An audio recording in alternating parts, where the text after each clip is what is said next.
Hey, White Rook 85 here. Let's take a first impression look at the Taurus 840 in 40 caliber today. Just got this week, so let's just take a first impressions right out of the box. I've not shot it yet. When I do get to the range, I'll try to update the comments on it, the text, so you can take a look, see what I thought of it once I get there this week. Let's do our safety check. There is a magazine in it. Let's drop that out. It is unloaded, so we are ready to go. Just activated the decocker. Had an opportunity to hold this and the Walther PPQ in my hand. Of course, the Walther is much nicer. Trigger is much nicer, but it was also $250 more. So at this time, I just want to get this to give it a try. This is my first entry in the 40 caliber, so we'll see how this does. I think it's going to fit my needs quite nicely. Let's just take a look. Pretty good 4-inch barrel. Pretty good. It's got the black Tenifer finish. This does have the black Tenifer finish on it. Does come in stainless. Nice polymer grip on it. Capacity 15 plus 1, so 15 plus 1. And let's take a look at it. As you can see, they're not very wide for 15 40 calibers in here. Really fits into the hand nicely. Got a nice beaver tail, so you can get your hand tucked up in there pretty good. Does have an external hammer that comes down, but I don't think I'm going to get any hammer bite from it. Shouldn't really get anything. And let's take a look at that decocker. Now we do have ambidextrous controls on it, from everything from mag release to the decocker, which I'll go ahead and hit. As you can see, safely decock it down, automatically goes right back into the neutral position, up on safe, or slide. And then of course, if we want to go ahead and do a field strip, which I'll probably be doing in a few days on it. Nice. They call this a medium frame, or a large frame on the Taurus site, so you might have to look under large frame if you were actually looking for it. I think it's kind of a medium, really a medium large type frame. I have a couple of comparisons down here to take a look at, but as we see, let's see what else came with it. 2 magazines. I did buy another one, but it does come with two magazines. Also comes with a loader, which worked quite nice. I just loaded this one up with the loader. It does work very well to load it up. Saves your thumbs big time. So that worked great. Also comes with the Taurus lock. So let's take a look at the gun here. If I wanted to lock the trigger out on this, I could certainly do that. If I had any children in the house that I'd want to getting a hold of this, we can lock it out with the keys, and they would have really no access to pulling the trigger on it. So very, very nice as far as that goes. Also came with 2 adjustable grips, which you normally see on the higher end pistols, but two adjustable grips. I found the one that comes with it standard to work fine. I don't actually have the biggest hands in the world. I'm a fairly big guy, but I don't have big hands. So this actually works real nice in my hand with this particular grip. Fits in there nicely. So it should be quite fun to shoot, I would think. And again, this was 40 caliber. I do have a 9 millimeters, a Taurus PT92. And I also have the 45. That is a Kimber, very, very nice. It's the Kimber Super Carry Custom, really top of the line Kimber. So I have the 45, have the 9 millimeter.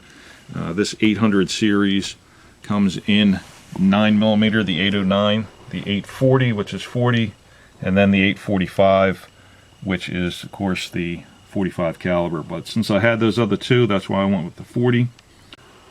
We have our 9, and then our 40, and then the monster 45s. Look really quite big compared to the others. I can handle the 45 fairly easily, so shooting the 40 should be good experience. As you can see, the bullet diameter on those. Really jumps up from the 9mm to the 40 to the 45. Really starts jumping up there at the 45. You can certainly tell the difference. So, pretty good. This is a lightweight, very lightweight, 29.6 with an empty magazine in it. Let's just verify that. Let's get my scale up, put it on, and I think I have 21.15 actually on mine. Now I do have it on. It's not hardest, so this could be giving me a little bit by having it on the mat here. That's probably where the difference is. But you can see 29.6 is the ounces. Single action, double action. Again with the hammer, so I can pull the hammer back, fire, and then as the gun would of course rack, we're back, and then I am on single action. So you can see a little bit of take up, and then right at the end, that's when our trigger goes. So as far as trigger goes, then I could go ahead and do the double action if I wanted to from there. The trigger take up for the reset is actually really nice. I'll demonstrate that when I'm doing the the field strip, so stay tuned for that. Really quite nice. And the loaded magazine, you would think with 15 rounds in it, really not that bad either. Looks like it's going to add another, looks like 12 ounces onto it. So let's go with it. Let's go with it loaded. I took the other magazine out, and as you can see, about 38.1, and then of course because of the blankets, probably add a couple more ounces on there, or a couple more tenths of an ounce on there more than anything else. So as you can see, not too uncomfortably heavy. Should be, again, fun to shoot and have a good time. Let's go ahead and take a look at our trigger pull. I'll put my loaded mag way over here so we know I don't. Go ahead and put the empty in. Again, we know it's empty. And let's take a look at the trigger pull. This is the Lyman digital gauge. And let's do a trigger pull on this.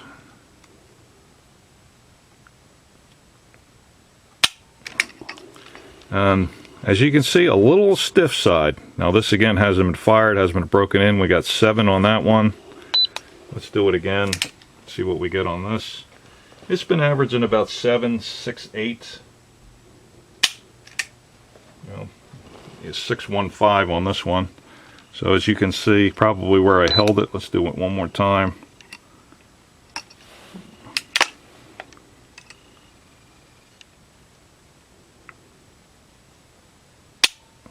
And I got 7.1 again. So as you can see, about 7 pound, which is pretty crisp. But again, not fired. Like to put 500 rounds through it. Come back, do it again, have it nice oiled up, get the burrs off of it, and then do it. Really measure that again. So as I mentioned, when I had the PPQ in my hand, the trigger pull on that, you could really tell the difference. I'll bet you there was at least 2 pounds, if not 3 pound difference on the trigger pull. This does have the rail on it. We have the Picatinny rail, the 1913 military standard rail. So if you wanted to put light or laser on there, you certainly have the opportunity to do that. Very nice job with the rail. As far as the finish goes on this, really impressed with how it looks. The Taurus from 20 years ago, not quite as nice as they did on this. Really quite an improvement. So first impressions, Taurus PT840. Again, when I take it out to the range, I'll go ahead and update this, let you know how I did, and stay tuned for a field strip and a couple other things that we'll do with it. So, White Rook signing off, and have a good one.